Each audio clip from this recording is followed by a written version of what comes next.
It's been a tough week as an Arsenal fan. As recently as Wednesday, we started to believe the title race was back on. But just a few days later, we've come crashing back down to earth. Is the title race well and truly over now? What to make of our season? We'll talk sporting directors, Martin Odegaard, Declan Rice, Mikel Arteta, Raheem Sterling, Mikel Merino, and more. And I'm delighted to say that I've got a 5-star guest alongside me to get stuck into today's conversation. He's the original Arsenal podcaster and inspiration to so many of the rest of us. It's the brilliant Andrew from Arseblog. Andrew, welcome. Harry, thank you very much. You're very kind. 5 stars straight out of the gate. I haven't even said anything yet, so I've got something to live up to here now. No, anyone that listens to your podcast, well, everyone listens to your podcast, but anyone that hasn't will certainly be flocking over there after this, I'm sure, because always enjoy listening to your insights and your opinions. And we've got quite a bit to get through today. I've titled the episode Arsenal Therapy Session with Arseblog because it feels like we're at that stage where we need to provide some context to where Arsenal are at, how we've got here. And I think there has been, as we were just sort of briefly discussing off air, a bit of an overreaction to the fact that we lost at the weekend. When you think about how long we've been unbeaten for, it's difficult to make too much of a sort of one-off defeat. But at the same time, a lot of the issues that people have been calling out recently have come to the fore, have come to bite us in the backside. And so we're in this weird space. I mean, just generally, first of all, how are you feeling about things? Because I don't know about you, on Wednesday, I thought, there could be something in this for us. We've just got to put the pressure on. Yeah. We turn up on Saturday and we just didn't perform. Yeah, I mean, look, I've always thought it was improbable that we would overtake Liverpool, but I didn't think it was impossible. I now basically think it's impossible. It's an 11-point gap with 12 games to go, 13 games to go. I just can't see Liverpool falling off the cliff, and I can't see us putting together the kind of run of form which would allow us to overtake them. We've too many issues and too many players missing and too many problems. So I think where I am is like that last little bit of hope sort of evaporated, went out the window. And that's even if you're sort of prepared for it, it still stings a bit, doesn't it? It hurts because you have that hope and you want to believe and you want to, believe that football can provide a miracle somewhere along the way. But I think, this has probably been in the post for a couple of weeks. And, the injuries to Havertz and Martinelli just after the window closed, I think were really critical, where we got away with it last week against Leicester. We didn't get away with it against West Ham. And now we have to sort of take stock of where we are and how we've got here and what we do next. I think it's the ups and downs for me, Andrew, because we went into the Leicester game knowing that we were really short in terms of our attack, right? Knowing that we didn't have anyone but those three, Maneri, Sterling and Trossard, available. And there was some talk about, Mikel Merino maybe being an option and someone that we could turn to in a time of need. And he comes off the bench and he impacts the game and you start to think, hold on a minute, this could work. But very, very quickly, we were brought back down to earth because I don't know about you. I was going to start somewhere else, but I think this is actually quite a nice segue into the Mikel Merino at centre forward chat. It just didn't work at the weekend, did it? It was a million miles off of what we hoped it would be in terms of his effectiveness and ability to impact the game. Yeah, I agree with that. I think, you have to ask, what can you realistically expect from a central midfielder playing at centre forward? It's not his natural position. Physically, he's got the profile, right? He's a big guy, 6'2". You can get the ball in the mixer. He can score headers, as we saw last week against Leicester. I think for me, it wasn't so much about Mikel Merino at centre forward, even though I think, you've probably had the discussion and I certainly have on my show about how we've got to a position where this is what we've got as our centre forward, a combination of inaction and some bad luck with injuries. That's a kind of separate issue for me. I think he was willing. I think he tried. I think the bigger issue for me overall with Saturday wasn't so much Mikel Merino at centre forward. It was what the rest of the players around him did and didn't do, and what we got from those players. I think about 5 minutes into the game, I was going to text James from Gunnerblog, and I was, going to ask, this is going to be a slog. That was kind of what I was going to text him, and I didn't. I was doing my live blog on the website, and about half an hour in, he texted me going, "This is going to be a slog."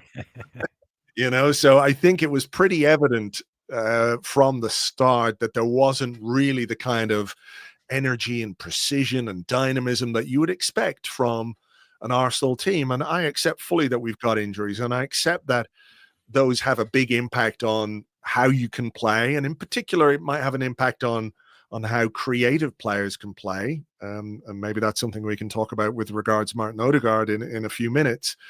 But I still think there's, quality players in that team. When you look at Odegaard, you look at Rice, you look at Partey, you look at Timber, you look at Calafiori, you look at Trossard, Ethan Nwaneri. I'm not going to be critical of him because he's 17, and the hardest thing to do at this point in your career is produce consistently, right? It takes time, and he was brilliant last week against Leicester, and he struggled a bit in this game. So I think it was a combination of all of those things where I think we are right as Arsenal fans, having seen what some of these players can produce, to expect more from them as a team, even with the limitations.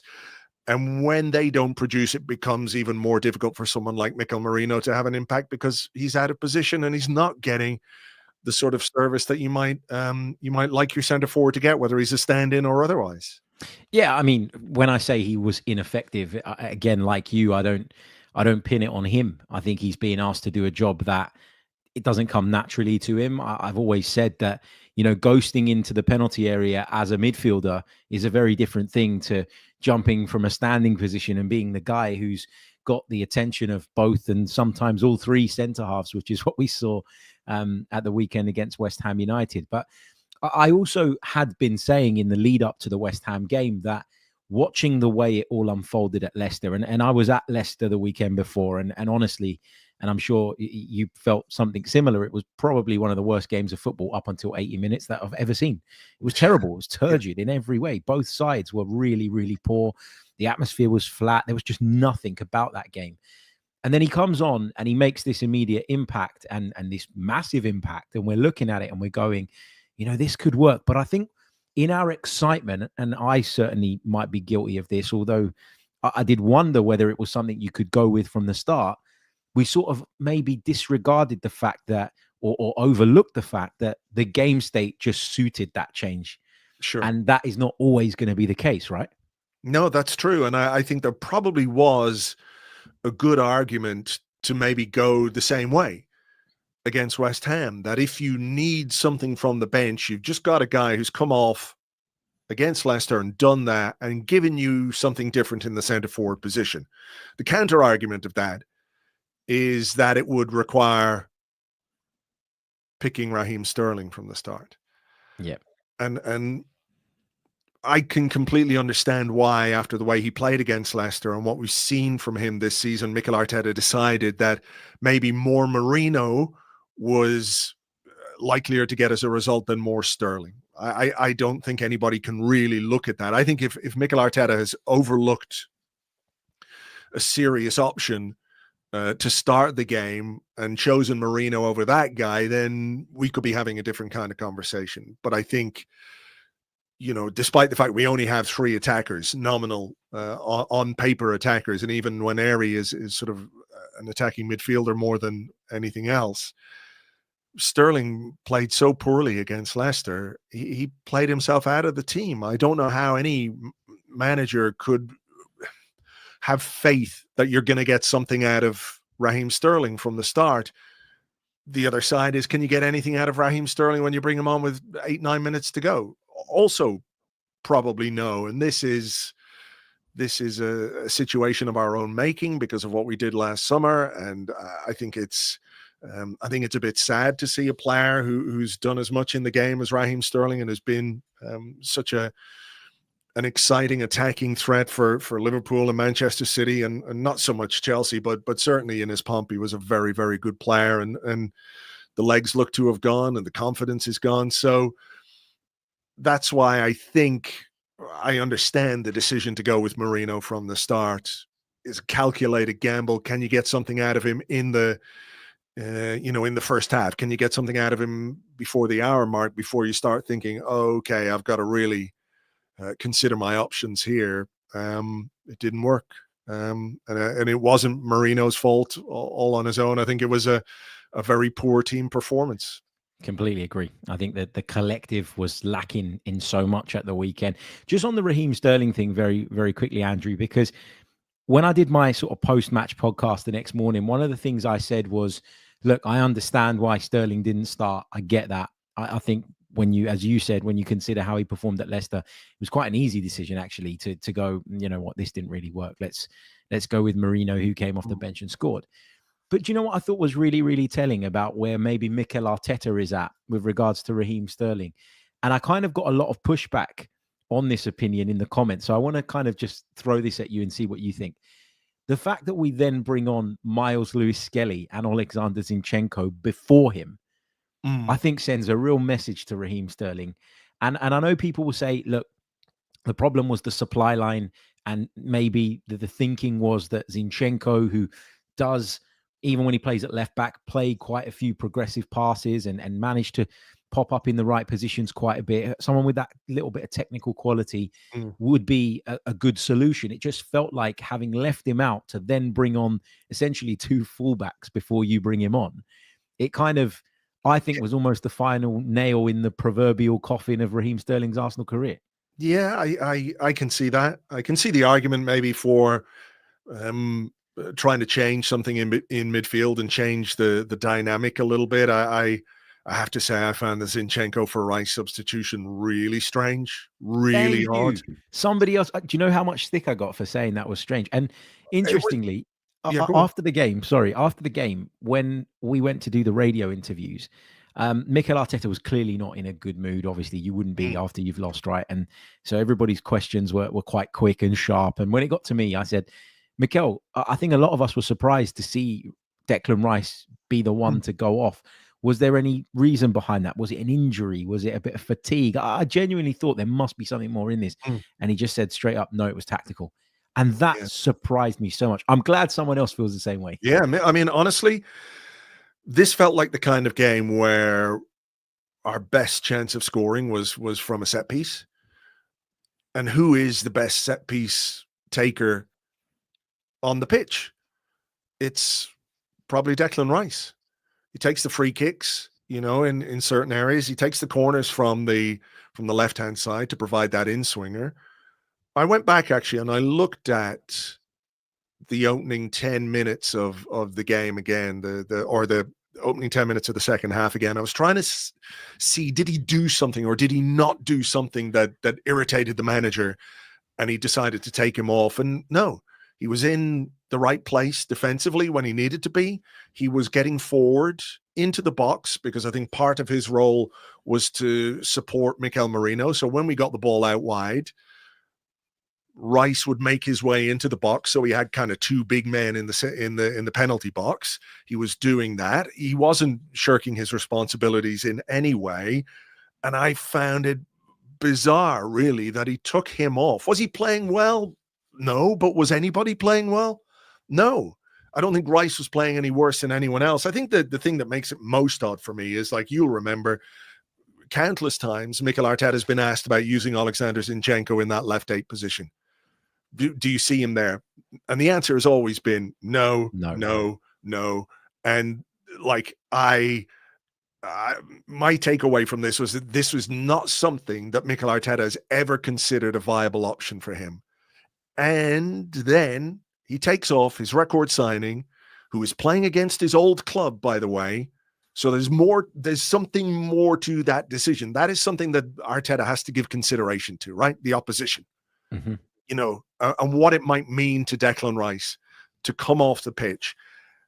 In the 53rd minute, the commentary said, Arsenal are preparing changes. Miles Lewis-Skelly and Alexander Zinchenko are ready to come on. That's 53 minutes. That's 8 minutes into the second half. And Mikel Arteta is taking off Declan Rice. I don't know. Strange, I just found it weird. It's got my spider senses tingling a little bit. I'm not saying there's been a falling out or there's anything like that going on, but that I found one of Arteta's most bizarre substitutions in all the time that he's been Arsenal manager. Me too. Because like you said, there's the set piece element, but there's also that element of just having someone on the pitch who's very forceful in everything that he does. His runs are aggressive. He's powerful. He will charge into the box. He will attack across if it comes in from that right-hand side.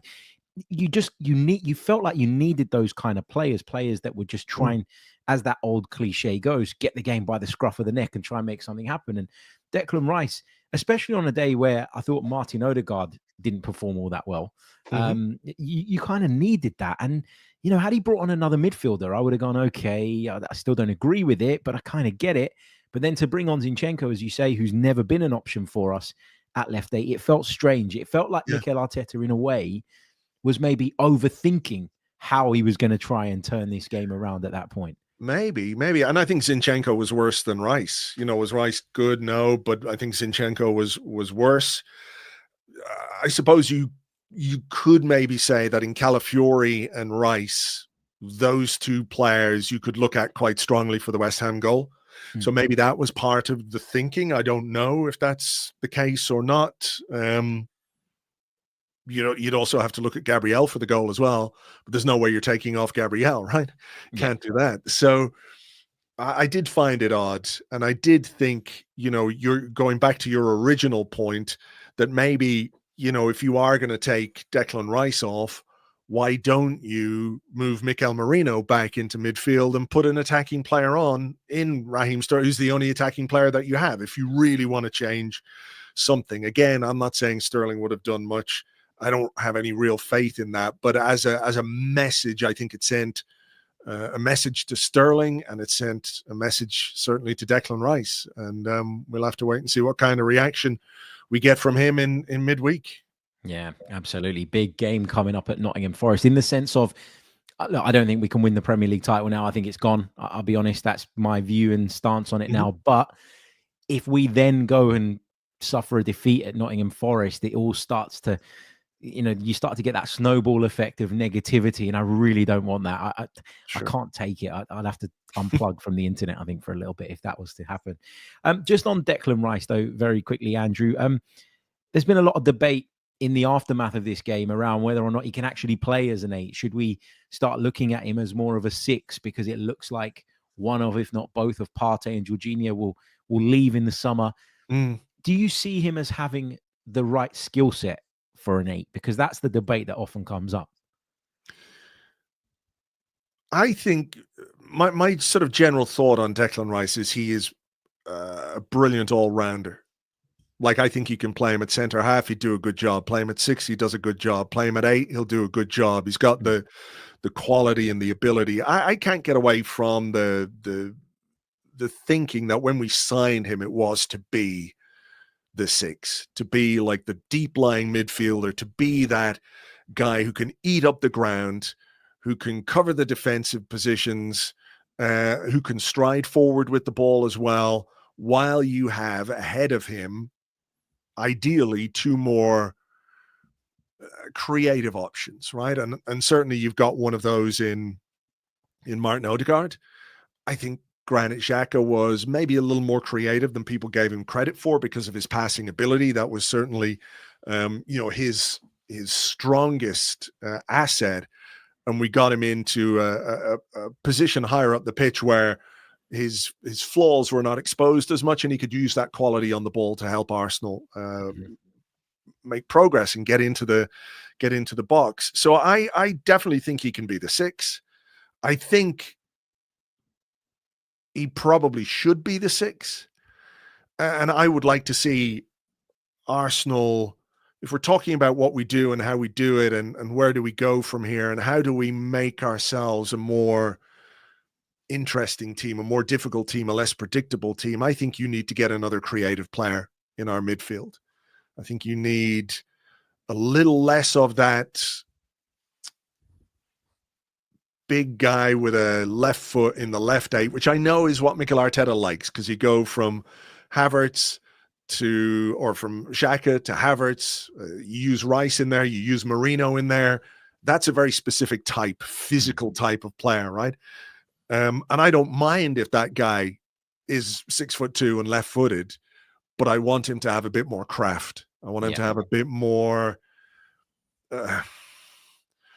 panache is the wrong word, but you know what I'm saying here, that you need a little bit more guile. I guess guile. Yeah, a little bit. Yeah, just he doesn't have to be doing tricks and keepy ups or whatever, but just somebody who can give you another option on that in that area of the pitch where I think we struggle, because right now the only one we've got is Martin Odegaard, and he's having a pretty difficult time in terms of his own form, you know. So talk of Zubimendi, I mean, I'm fine with that. I think he's a really good player, and I think if you're losing Partey and Jorginho, you need options.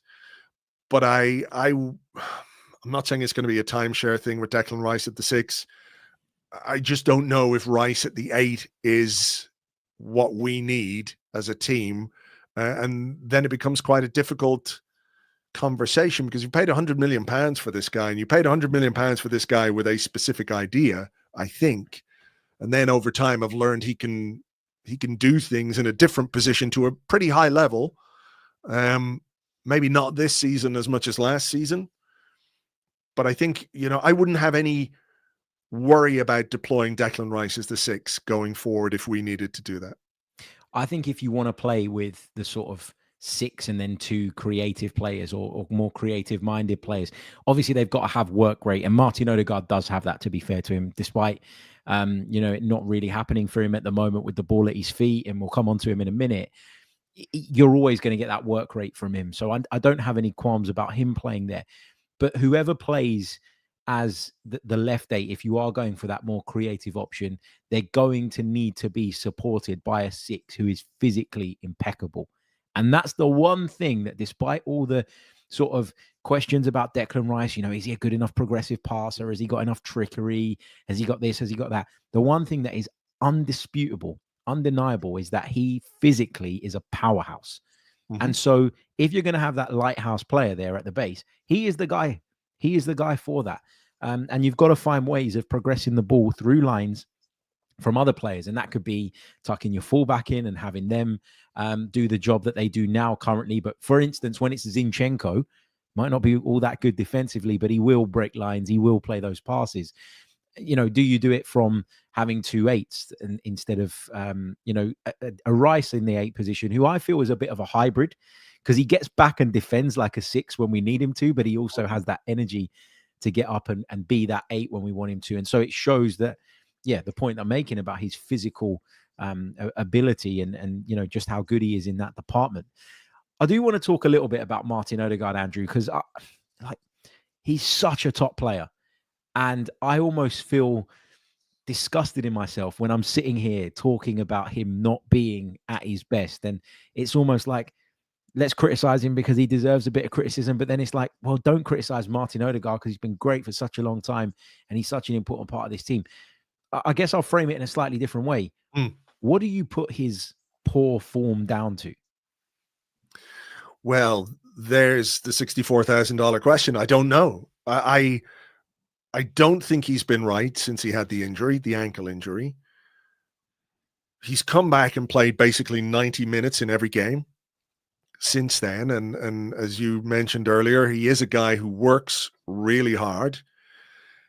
He leads the press. He does a lot of sprinting. I think what we're seeing is a guy who's not physically right, who is in a team that isn't right, who is in maybe the most indifferent form. I was going to say bad form, but I don't know if it's even really bad. I think it's just by his own high standards. He's not impacting and influencing games the way that he did. He did make a very good chance in this game for Gabriel, if you remember, a little back heel kind of thing, and Gabriel shot over. I think he did end with like 4 key passes in this game. So, it's not brilliant. No way is it brilliant. I've seen some of the reaction online. I think it's way over the top. I think some of the criticism and abuse is way over the top. I get it. We need him. He's not delivering. But at the same time, players go through periods of bad form. For me, the big issue, if we want to sort of frame it around Martin Odegaard, is it comes back to squad building. That this time last year, let's imagine Martin Odegaard is having a difficult time again in terms of form.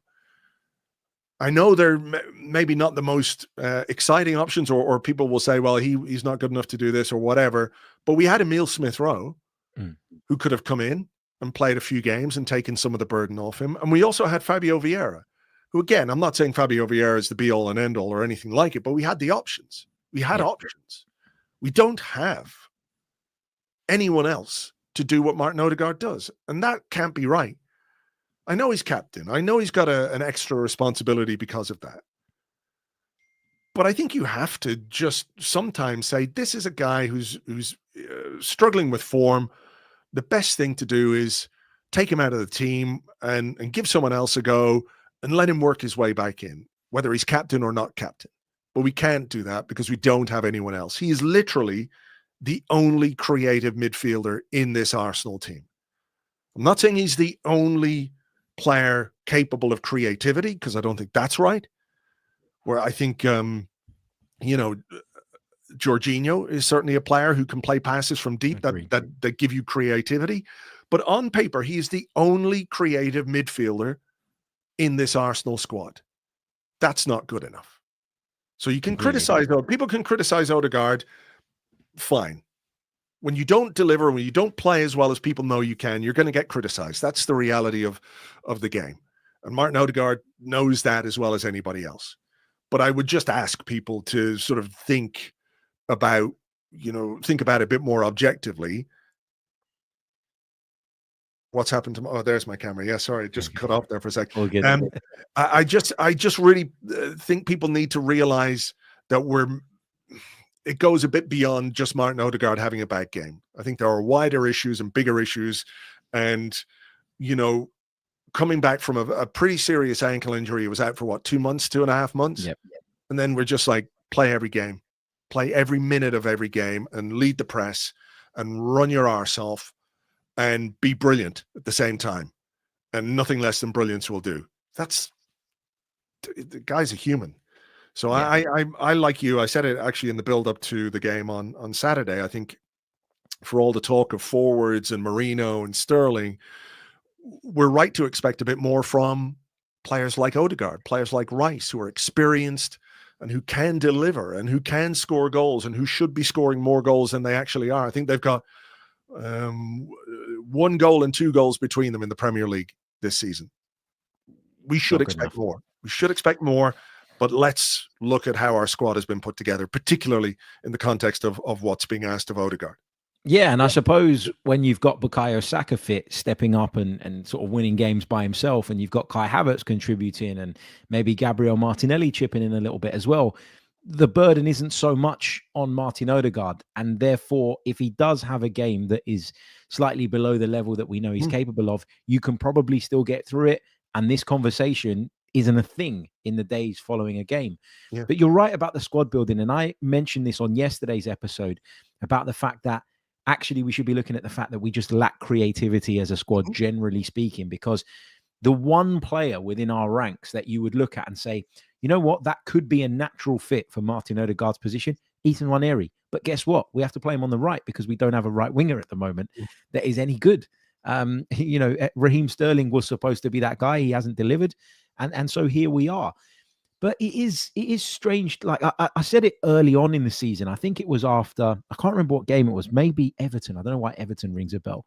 But I remember talking about Arsenal just not having that creative spark, not having enough of those players that just do things off the cuff, that break free from the system at times to make things happen. And we've gone down this road of prioritizing, as you mentioned earlier, the big guys, the physical guys. And that will get you so far, I think, but we're just lacking that little bit of quality, and there's no alternative. We let Smith-Rowe go. We let Vieira go, as you say, although I agree with you, he's not the be-all and end-all. I just think last summer was where the problems began for me, rather than it being a big issue, what happened in January. Yeah, of course it is an issue, because I think we had an opportunity and we didn't take it. We got handed a lifeline and we never took it. But in terms of the summer, we let creative players go. We prioritized bringing in sort of transfer fees for certain players. And I don't think we ever thought far enough down the line with regards to replacing some of them. Is that fair to say, or am I doing it purely from hindsight, and is that in some way unfair? Hindsight is always useful, isn't it? Because you can see how things have worked or not worked, and then apply what you knew back then to the situation and make an assessment of it. I mean, I'll be completely honest and say that last summer I thought we needed a left back. That's going to sound bizarre because we've got like all these left backs, but I thought we needed one because Zinchenko wasn't the guy and couldn't stay fit. We didn't really know that Lewis Skelly was going to be repurposed into that, or whether or not his development would happen at the pace that would allow us to not sign a left back. So I was like, okay with the Calafiori signing. I think when you let Vieira, Smith Rowe, Nelson, and Nketiah go, whatever you think about those players individually, and the only real attacking replacement is Raheem Sterling.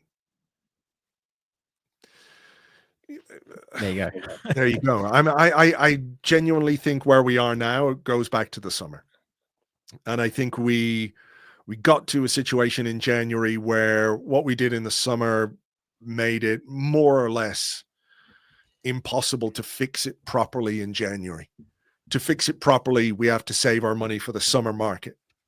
Yeah. But of course, that doesn't help us in this second part of the season. And I think we have let too much creativity go and not replaced it with anything like either the quality we need or the numbers we need, the numbers of players that we need, you know. So I think I'm pretty sure the Arsenal post-mortem will begin already when they look internally and think about what this team needs and what this squad needs. You know, creativity and attacking threat / firepower are the things that are most obvious to me, and I'm pretty sure everybody listening and watching this, that is where the money has got to go. Let me ask you this then, because we talk a lot about the players that we need, we don't have, etc., etc. How much of it is down to literally just not having the right personnel, and how much of it, in your opinion, is down to the way that we're set up and coached? Like, is it 50-50? Is it on Arteta to find a way of, you know, creating an environment whereby some of the players that we do have can express themselves a little bit more, or do they simply not have it? Like, where are you at on the scale of Arteta versus the players, in terms of system versus players, I should say? Yeah, I mean, this has long been a discussion.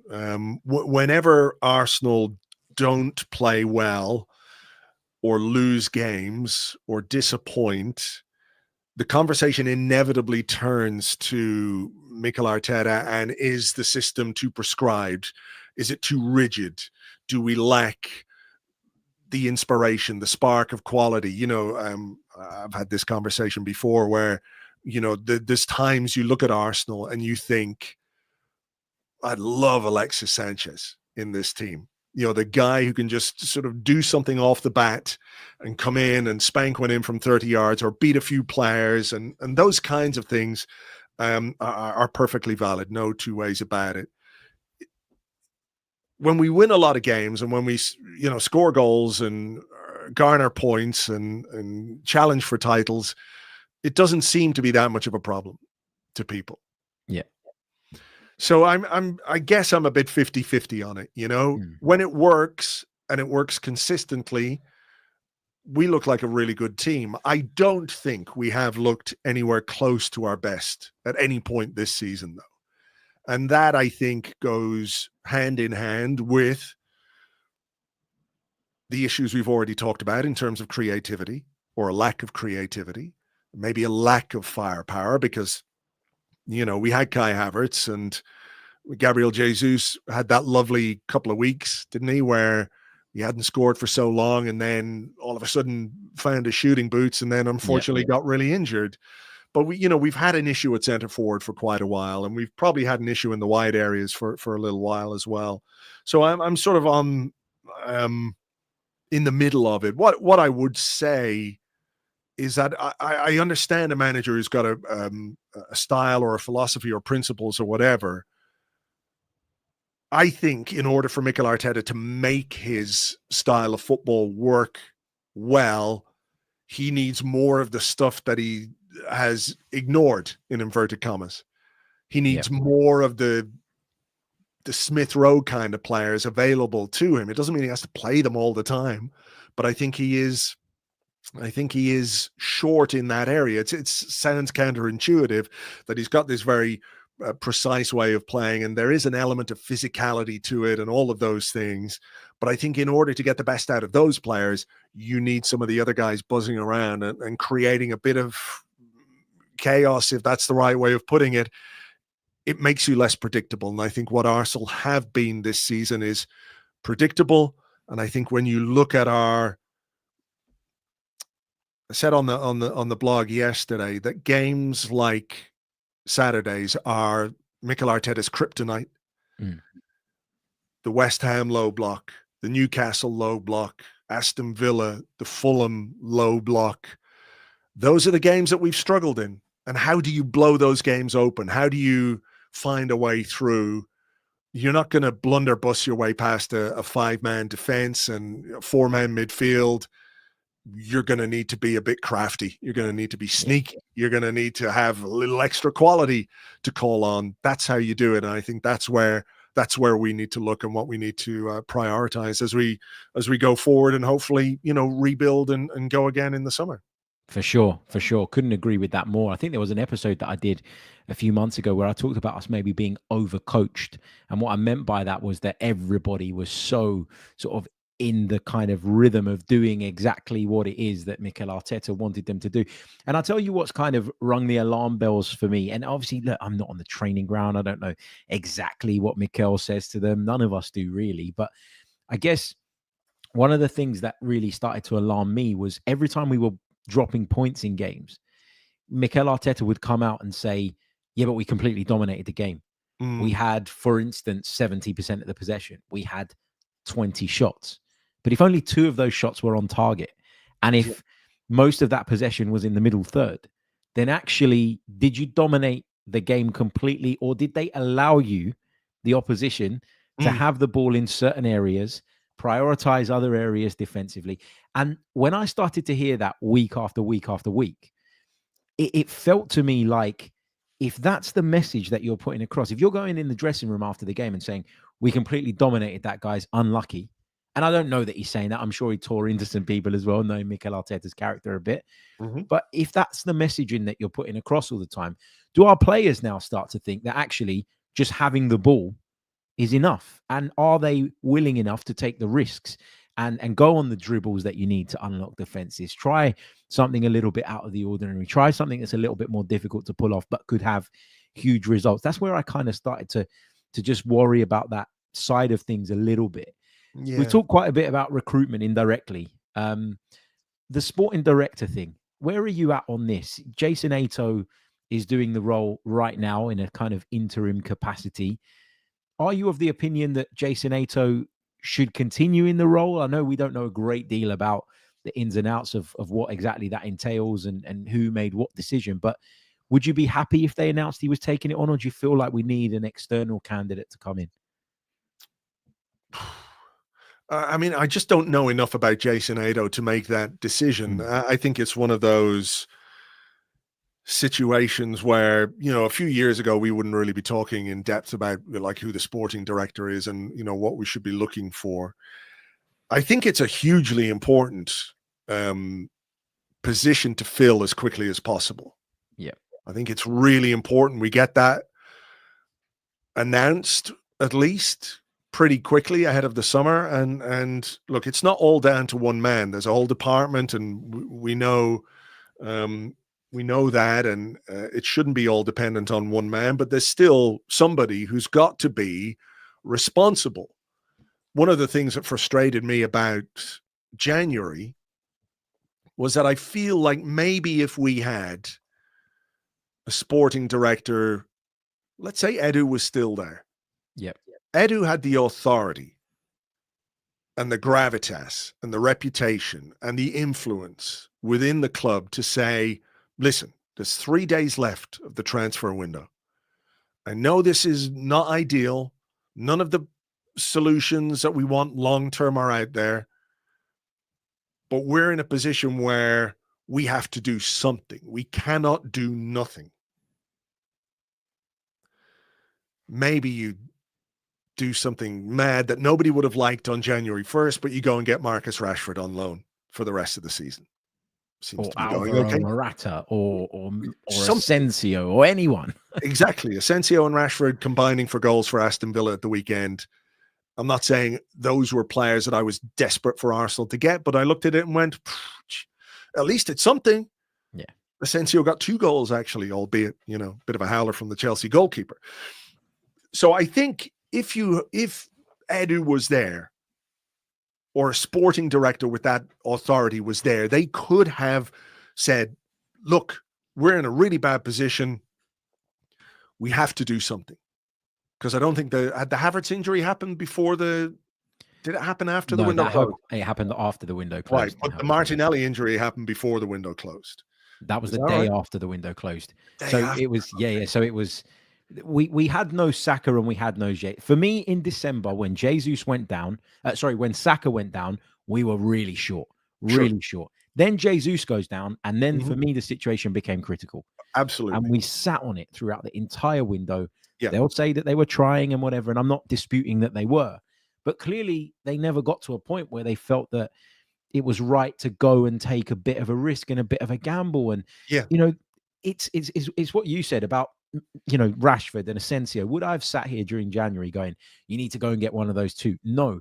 But it debunks the myth that there was nobody out there that could have impacted. Sure. And that's the problem I think people have with it. Sure. And that's what I mean. I think we lacked that person at the top of the club to say, well, okay, Mikel, maybe you don't really like this player, but you're getting him. I mean, Mikel Arteta might say, well, you've already done that to me once with Raheem Sterling. Don't do it again, because now I've got 2 players I don't like. But you know what I mean? I think that figure of authority was missing. I think that figure of authority, or at least, somebody who is publicly in the job, responsible for whether it's going to be a sporting director, or whether it's going to be a director of football, or a football director, or whatever. Because Edu, I think, had earned the responsibility of not just technical director or whatever he was called. He became sporting director, which meant he had responsibility for the women's side of things, for the overall, all the football things at the club. That was his responsibility. I think we're probably looking for somebody just to do the job for the men's team. I think whoever comes in won't necessarily have that same level of responsibility. There are people, doing stuff. I mean, Per Mertesacker is the academy manager and is doing a good job.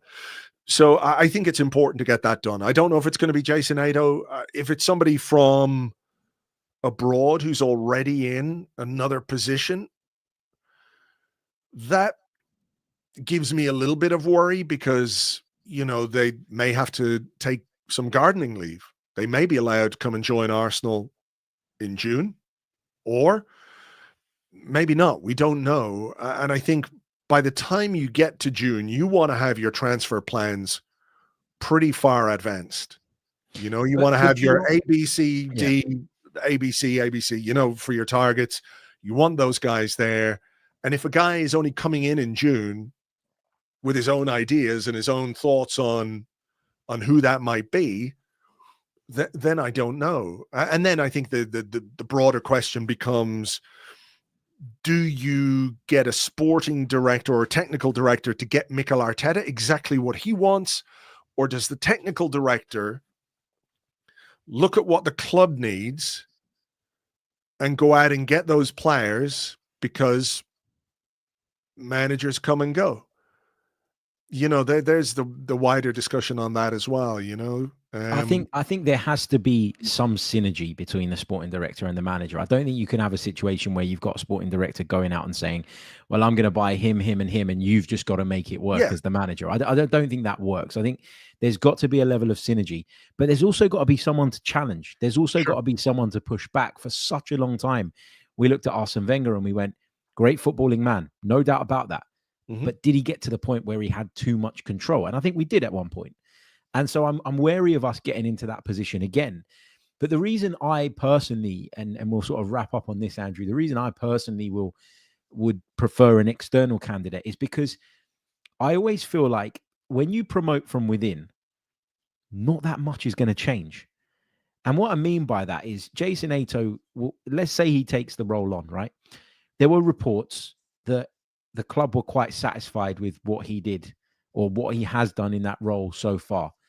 And they might say, well, it's a good thing that he didn't bow to the pressure and end up spending a load of money on a player that would have been a very short-term solution and who doesn't really fit in with our long-term plans.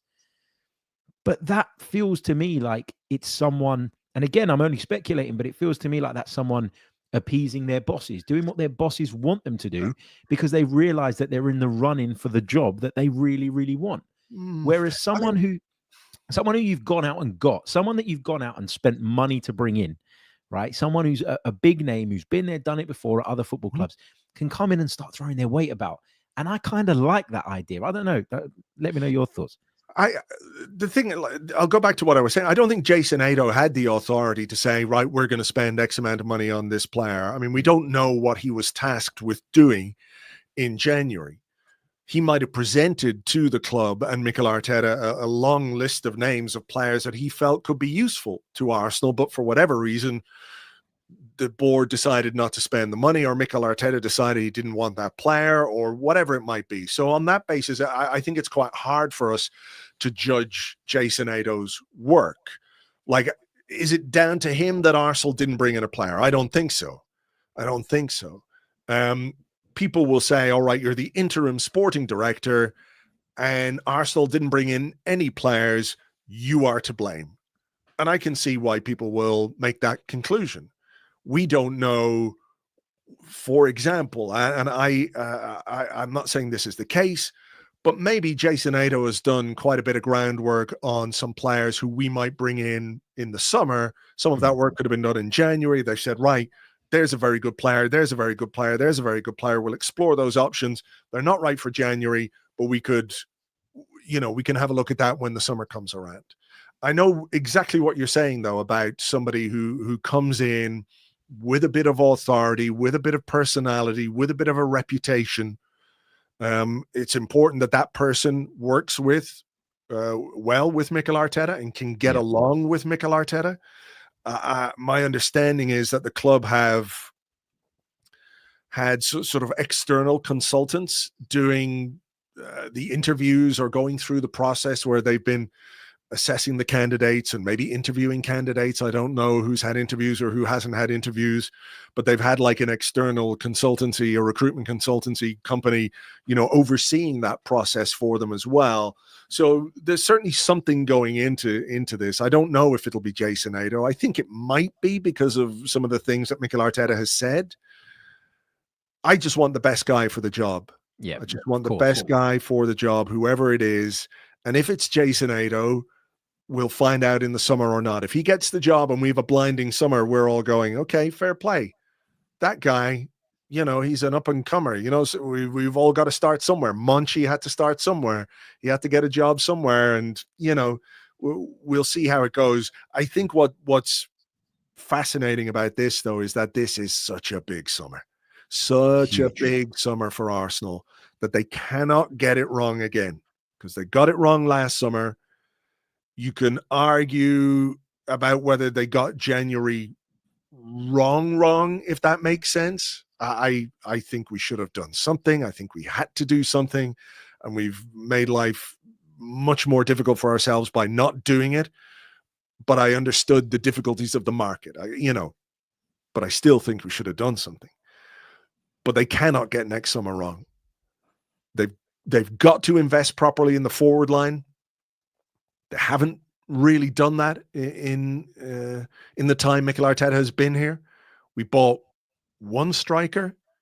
Kai Havertz has done well there, but he was not bought as a striker. He was bought as an attacking midfielder who could maybe give us something a little bit different at striker, in certain games. And then it turns out, well, we absolutely need him.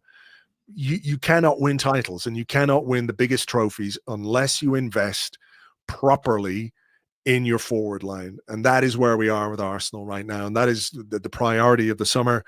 And whoever it is, whether it's Jason Ado or the dude from Real Sociedad or whatever, whoever it is has got to get those big decisions right. So I'll keep fingers crossed for that.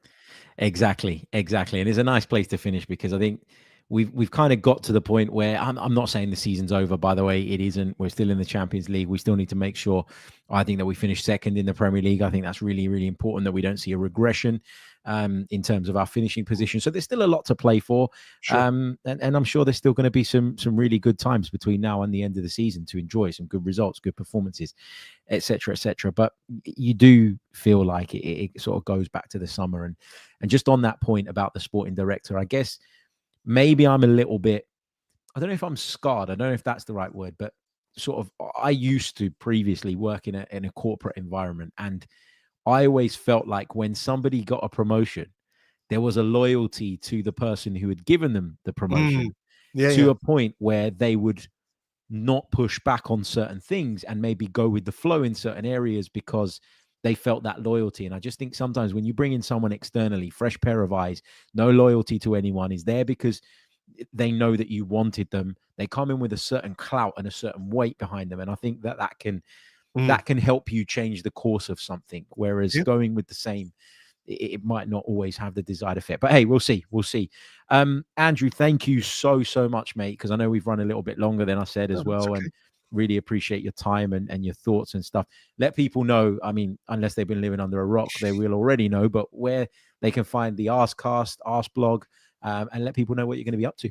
Arseblog.com is where everything can be found, the podcasts, and we've got an Arscast Extra coming. We've got some stuff on Patreon coming as well ahead of the game against Newcastle. Arscast Extra out a little bit this evening. So just go to arseblog.com and you'll find everything you need there. And thank you, Harry, for having me on. It's been a pleasure.